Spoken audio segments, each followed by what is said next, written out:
Traduzindo um pouco essa última frase que eu falei, os átomos eles só vão se unir se energeticamente isso for bom para eles, tá? Não faz sentido o cloro e o sódio fazer uma ligação se o saldo final dessa ligação resultar num estado energético maior, tá? Então, os átomos eles se ligam sempre buscando um estado energético menor, tudo bem? Esses valores aqui eles são valores tabelados, vocês não precisam decorar ou saber esses valores, tá? Agora eu vou mostrar para vocês, vou explicar esse processo todo de uma forma mais simplificada e didática, tá? Que seria a forma como vocês eventualmente ensinariam isso para os alunos do nono e do primeiro ano. Então vamos lá. Então nós temos o sódio de um lado e o cloro do outro lado. O sódio, ele tem a distribuição eletrônica terminada em 3s1 e o cloro tem a sua distribuição eletrônica terminada em 3s2, 3p5. Então o sódio tem um elétron na camada de valência, enquanto que o cloro tem 7 elétrons na camada de valência. Seguindo a regra do octeto, para o sódio seria interessante perder esse elétron da sua última camada e passar a ter 8 na sua camada anterior, né?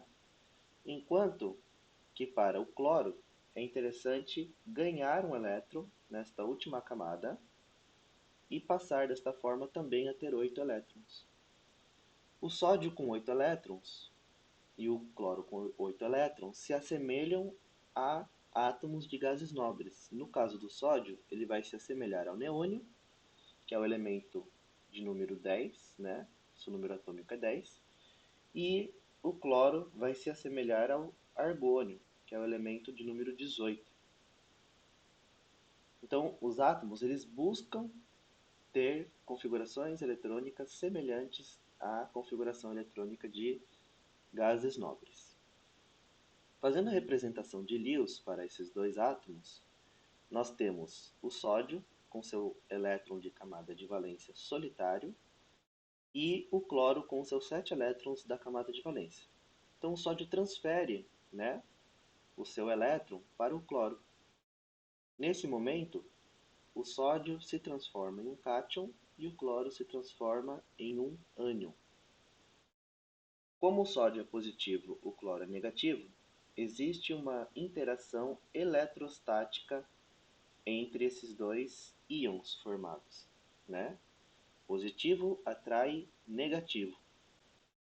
Então esse cátion monovalente se ligará ao ânion monovalente formando o composto iônico cristalino, que nós conhecemos como cloreto de sódio.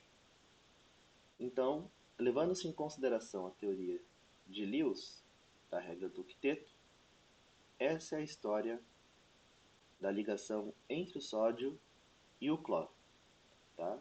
Eu fiz uma representação para vocês aqui também, em forma de desenho, para a gente entender algumas coisas interessantes. Né? Então, o sódio ele tem seu elétron da camada de valência. Esse elétron ele é transferido para o cloro e, ao ser transferido, o sódio perde sua camada de valência, né? Enquanto que o cloro tem a sua camada de valência expandida. Ele aumenta o seu volume, enquanto o sódio diminui o seu volume, né? Então o sódio passa a ter 8 elétrons na camada de valência, como vocês podem observar, e o cloro também passa a ter 8 elétrons em sua camada de valência.